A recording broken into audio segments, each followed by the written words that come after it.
Так, всем привет! Вот такой вот станочек, рабочее поле 460, это модель АКО-9, маленькая. Вот. Отправиться в город Омск, заказчица девушка, зовут Евгения. Значит, тоже, как она сказала, до этого приобрела станок одной фирмы.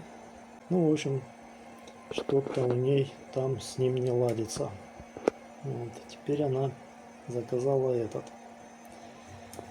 Ну, будем надеяться, что этот не подведет и будет работать, как и предыдущие все станки. Вот. Она мне прислала фотографию, я ее поставил выжигать, дожгет, мы поглядим.